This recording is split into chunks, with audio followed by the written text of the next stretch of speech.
시청자 여러분 안녕하십니까? JTBC 아침 뉴스입니다. 밤사이 전북에는 지난 19, 김제 17, 전주 13mm 등의 비가 내렸습니다. 이번 비는 내일 새벽까지 이어지겠습니다. 예상 강우량은 20에서 60mm입니다. 오후부터는 천둥과 번개가 치는 곳도 있겠습니다. 낮 최고 기온은 전주 24도 등 23도에서 26도로 어제보다 3도가량 높겠습니다. 비가 그치는 내일은 낮 기온이 27도까지 오를 것으로 보입니다. 전주기상지청은 내일부터는 대체로 맑고 일교차가 큰 날이 이어지다가 다음 주 월요일에 다시 비가 내릴 것으로 내다봤습니다. 한남대가 폐교 위기에 몰린 서남대 인수를 결정했습니다. 한남대는 서남대 인수를 새로운 도약의 기회로 삼겠다는 계획인데요. 이제 공은 교육부로 넘어갔습니다. 조창현 기자입니다. 한남대가 서남대 인수와 정상화에 필요한 자금은 800억 원 이상으로 추산됩니다.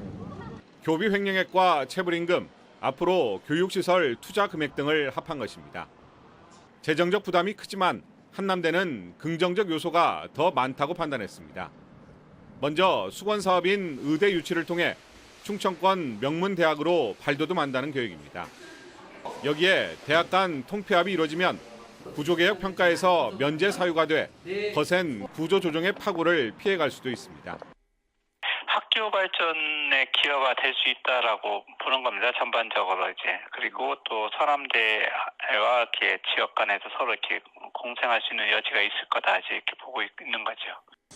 폐교 문턱에서 새로운 인수자를 만난 서남대는 기대감이 역력했습니다.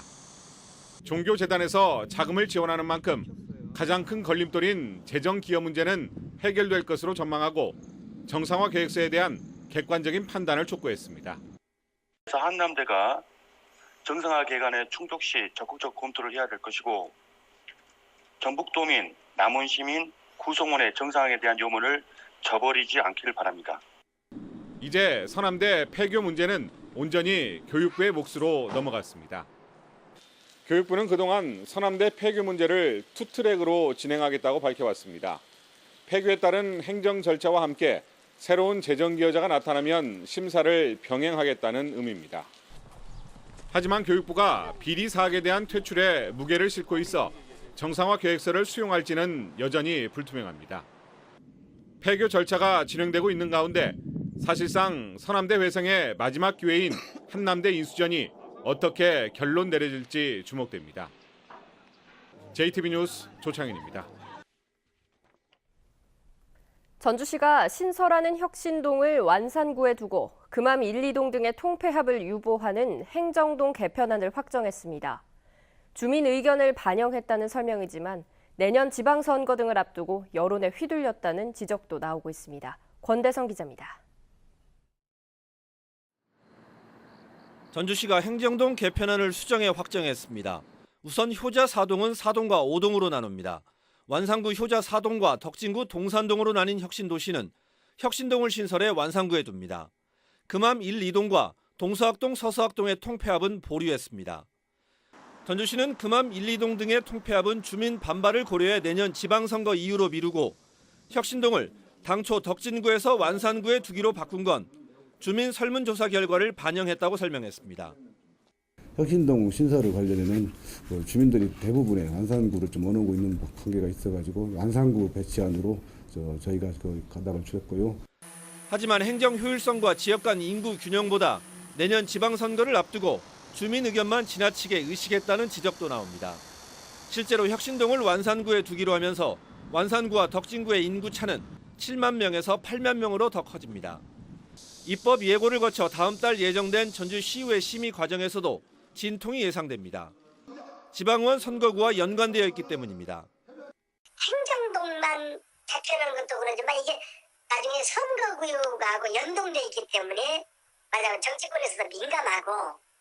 전주시는 한때 고려했던 주민투표는 5억 원의 예산 투입 등을 이유로 실시하지 않기로 했습니다.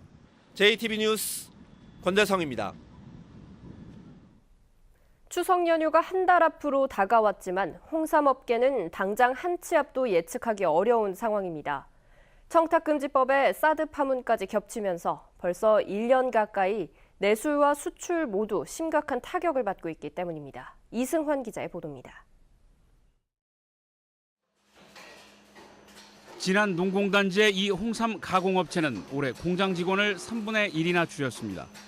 판매 대부분을 면세점에 의존하고 있지만 사드 파문 이후 고객의 90%를 차지하던 중국 관광객들이 신기루처럼 사라졌기 때문입니다. 올해 예상 배출액은 지난해 절반이나 될까 말까 한 17, 8억 원 선. 이런 상황이 언제까지 계속될지 모른다는데 막막함이 더하고 있습니다. 획기적인 어떠한 그 정책이 나오지 않으면 대부분의 그 홍삼 업계들이 상당히 위기로 잘 나가지 않을까 걱정이 많이 됩니다. 전북 인삼농협의 저장 창고에 들어서자 노란 상자에 담긴 홍삼 재고가 수북합니다. 중국 바이어들이 발길을 끊으면서 지난해보다 재고량이 20%나 늘었습니다. 일반 제품 같은 경우는 몇만 짜리지만 한 근에 2, 30만 원짜리도 있고 그러다 보니까 가격 따지면 상당히 큰가격이에요. 이처럼 홍삼과 가공제품 판매가 줄자 원료인 삼 수매량이 줄고 수매가 줄어드니 삼값이 떨어지는 악순환에 빠졌습니다. 내수라도 뒷받침이 되면 다행이지만 청탁금지법으로 내후 외환이 겹친 셈입니다. 바이어들도 옛날에는 우리 조합에 와서 판매를 했는데 우리가 중국에 직접 가서 판매를 할 수밖에 없는 그런 상황이 역전된. 가공상품을 다양화해서 소비층을 넓히기 위한 방안도 진행되고 있습니다. 그 소비층을 확대하기 위해서 어린이서부터 노약자까지 먹을 수 있는 제품들을 지금 다행히 개발해서 대안을 찾고 있는 중에 있습니다. 청탁금지법에 끝도 없는 사드 파문까지 길어지면서 홍삼업계의 시름이 깊어지고 있습니다. JTB 뉴스 이승환입니다. 요금 차별을 해소하고 배차의 투명성을 높이기 위해 시군별로 운영되고 있는 장애인 콜택시를 통합해야 한다는 목소리가 높습니다. 실제 많은 광역단체들이 통합센터를 운영하고 있는데요. 전남광역이동지원센터를 나금동 기자가 다녀왔습니다. 안녕하십니까. 상담원 김은주입니다. 콜센터 직원의 손길이 바빠집니다. 쉴 새 없이 걸려오는 장애인들의 전화를 받아 콜택시를 배정하기 위해서입니다. 365일 24시간 운영되는 전남광역이동지원센터는 22개 시군 장애인들에게 콜택시를 배차합니다. 접수 순서와 거리에 따라 배차는 공정하게 이뤄집니다. 이용 고객분들의 접수 순서에 의한 배차가 반드시 이루어집니다. 누군가하고의 친분 관계가 있다고 해서 순서를 뒤집어서 배차를 할 수 없게 돼 있는 시스템이에요.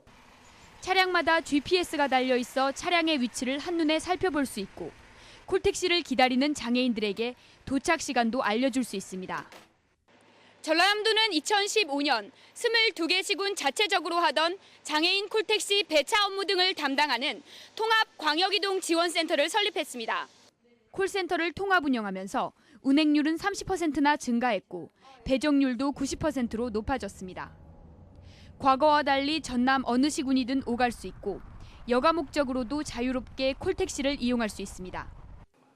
종합병원을 가야 된다거나 할 때 차량을 이용해서 갈 수가 없었던 부분이었는데 지금은 이제 그래도 다른 시도로 시군으로 이렇게 나갈 수 있다는 하루에 3건까지만 이제 이용할 수 있었는데 지금은 이제 횟수 제한 없이 이렇게 이용할 수 있게 돼서 22개 시군의 콜택시 이용료와 시간을 홈페이지에 공개해 운영의 투명성을 높였습니다. 전국 17개 자치단체 가운데 광역이동지원센터가 없는 곳은 전북을 비롯해 충남과 충북뿐입니다. 거주지에 따른 요금 차별을 줄이고 콜택시 배차의 투명성과 효율성을 높이기 위해 광역이동지원센터 설립을 서둘러야 한다는 목소리가 높습니다. JTB 뉴스 나금동입니다. 국가인권위원회에 접수된 상담 건수를 분석해보니 전북이 전국에서 3번째로 많았습니다. 하지만 전북에는 국가인권위 지역사무소가 없어 도민들은 사무소가 있는 광주까지 오가야 하는 불편을 겪고 있습니다. 보도에 송창용 기자입니다.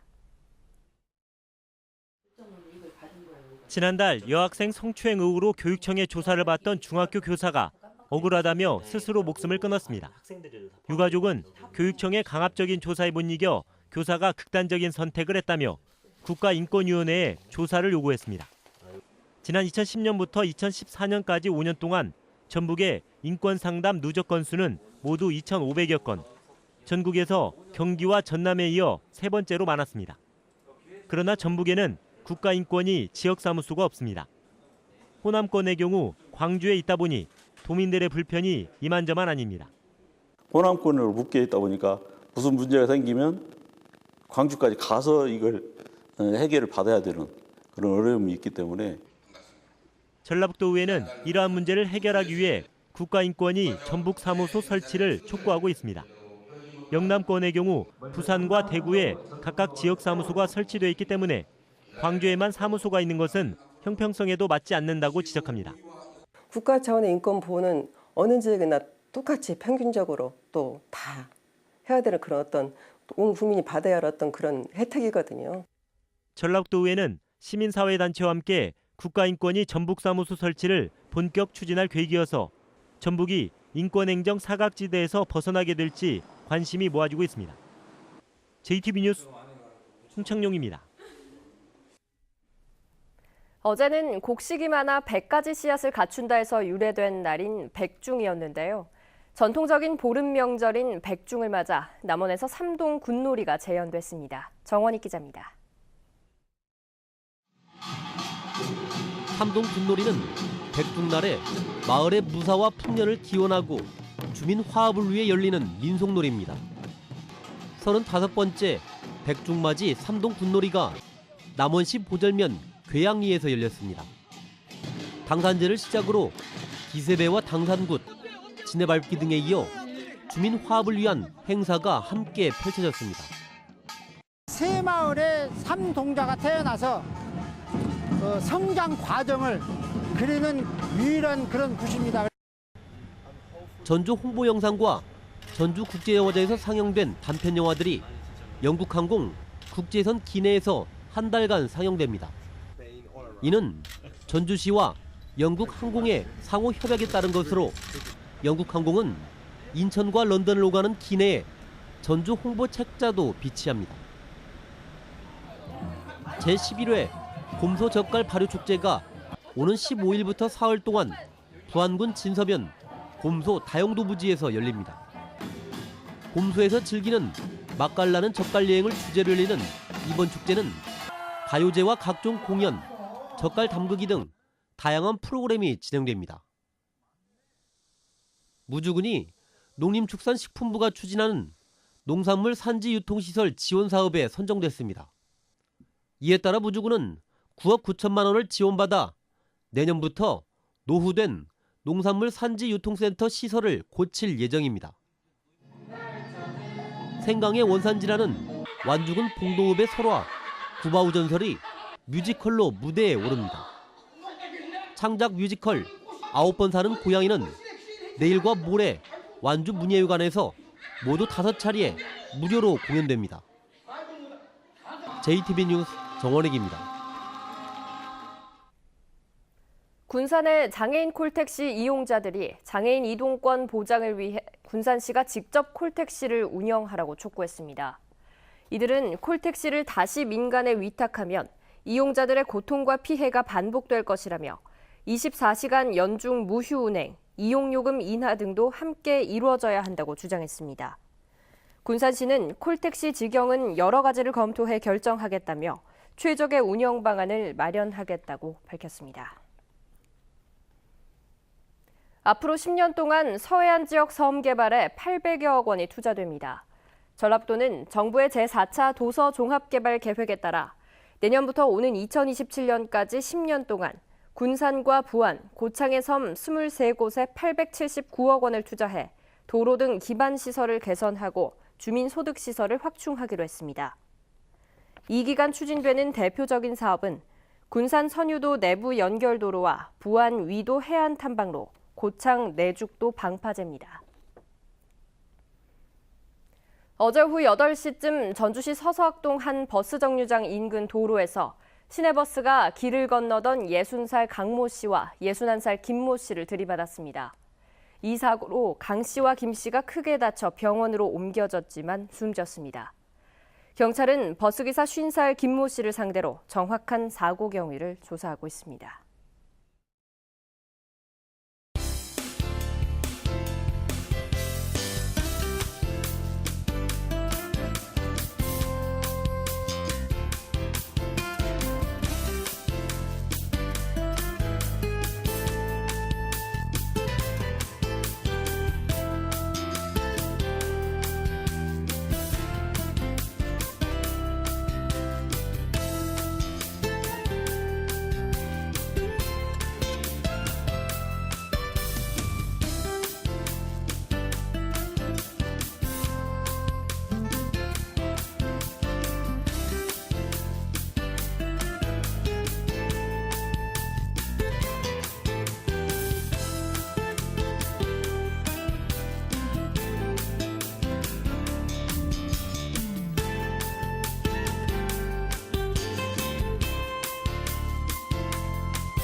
JTBC 아침 뉴스를 마칩니다. 함께해 주신 여러분 고맙습니다.